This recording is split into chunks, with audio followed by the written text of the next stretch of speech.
উমরের হাতে খোলা তলোয়ার দেখে পথের লোকেরা সবাই সরে দাঁড়ালো।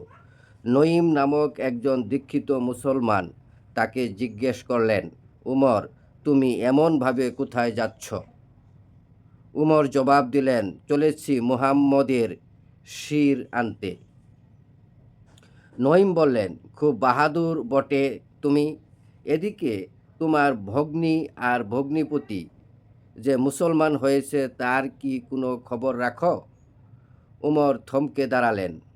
রাগে দুঃখে তিনি ভীষণ উত্তেজিত হয়ে পড়লেন। বটে, সাহস তো তাদের কম নয়, দেখাচ্ছি মজা। এই কথা বলে তিনি ভগ্নীর বাড়ির উদ্দেশ্যে রওনা হলেন। ভগ্নী ফাতেমা ঘরের কোণে বসে পবিত্র কুরআন শরীফ পাঠ করছিলেন। উমর গিয়ে তার সামনে দাঁড়ালেন, বললেন, এটা কি হচ্ছে? ফাতেমা ভয়ে বিবর্ণ হয়ে পড়লেন। ভগ্নিপতি সাঈদ আমতা আমতা করে জবাব দিলেন, একটা কিছু পড়ছিল, সে তুমি বুঝবে না।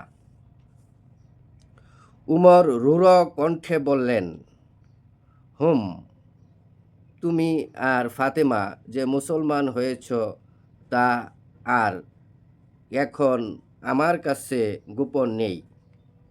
তার শাস্তি ভোগ করো এবারে। এই কথা বলে উমর বাঘের মতো ঝাঁপিয়ে পড়লেন ভগ্নিপতির উপরে। স্বামীর বিপদ দেখে ফাতেমা ছুটে এলেন।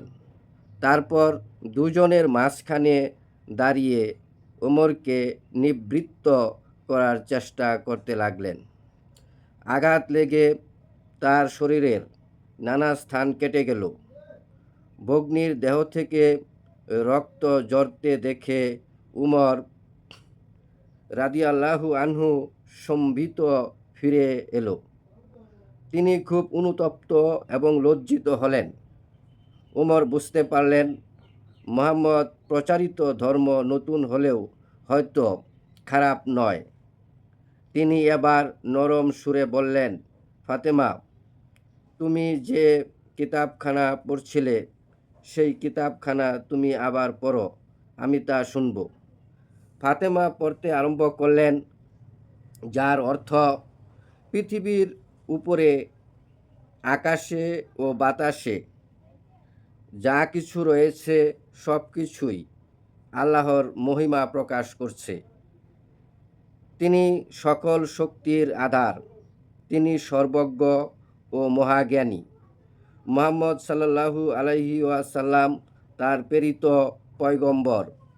তিনি জাদুকর নন অথবা গণকও নন। হযরত উমর রাদিয়াল্লাহু আনহু কঠোর হৃদয় ধীরে ধীরে নরম হতে লাগলো। তিনি উঠে দাঁড়ালেন, তারপর মহানবীর সাথে সাক্ষাৎ করতে চললেন। হযরত মুহাম্মদ সাল্লাল্লাহু আলাইহি ওয়াসাল্লাম তখন সাহাবীদের মধ্যখানে বসে ধর্মতত্ত্ব আলোচনা করছিলেন। এমন সময় উমর গিয়ে সেখানে উপস্থিত হলেন। সাহাবীগণ তাকে দেখে মনে মনে খুব ভীত হয়ে পড়লেন। কিন্তু হযরত মুহাম্মদ সাল্লাল্লাহু আলাইহি ওয়াসাল্লাম বিন্দুমাত্র বিচলিত না হয়ে হাসি মুখে বললেন, এসো উমর, এখানে কি মনে করে? উমর প্রাণের আবেগে সেখানেই বসে পড়লেন। বললেন, হে আল্লাহর রসূল, আমি আপনার কাছে সত্য ধর্ম গ্রহণ করতে এসেছি। আপনি আমাকে ইসলাম ধর্ম গ্রহণ করিয়ে দিয়ে সেই দীক্ষা দান করুন। হযরত সানন্দে উচ্চ কণ্ঠে বলে উঠলেন, আল্লাহু আকবর। সাহাবীগণ তার কণ্ঠে কণ্ঠ মিলিয়ে চিৎকার করে বললেন, আল্লাহু আকবর। ইসলামের প্রাণবাণী তকবীরের জন্ম হলো এভাবেই। উমর ইসলাম ধর্ম গ্রহণ করে মুসলমান হলেন। উমর যে সময় ইসলাম কবুল করলেন সে সময় পর্যন্ত মাত্র 50 জন লোক মুসলমান হয়েছিল। তারা কুরাইশদের ভয়ে সর্বদা সন্ত্রস্ত থাকতেন। নিজেদের প্রকাশ্যে মুসলমান রূপে পরিচয় দিতে সাহস করতেন না। কিন্তু উমর ছিলেন অতিশয় দুঃসাহসী। তিনি কারো ভয়ে ভীত হলেন না এবং কাহাকেও তোয়াক্কা করলেন না। নিজেকে মুসলিম বলে প্রচার করলেন এবং রাসূলুল্লাহ সাল্লাল্লাহু আলাইহি ওয়াসাল্লাম ও সাহাবীগণকে সঙ্গে নিয়ে তিনি কাবা ঘরে নামাজ আদায় করতে আরম্ভ করলেন।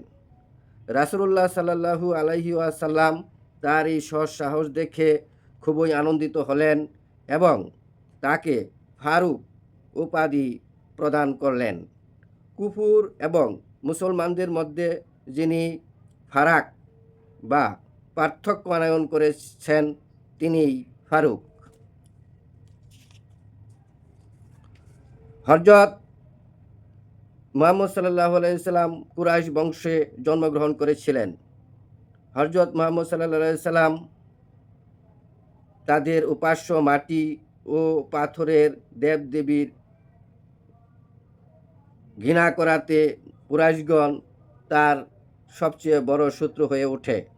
সে সময় উমর রাদিয়াল্লাহু আনহুর বয়স ছিল মাত্র 25 বছর। তার দেহে ছিল প্রচুর শক্তি, দীর্ঘ শরীর, প্রশস্ত বক্ষ, পেশি বহুল অঙ্গ প্রত্যঙ্গ। যুদ্ধবিদ্যায় উমর যেমন ছিলেন পারদর্শী, তেমনই ছিলেন খুব সাহসী।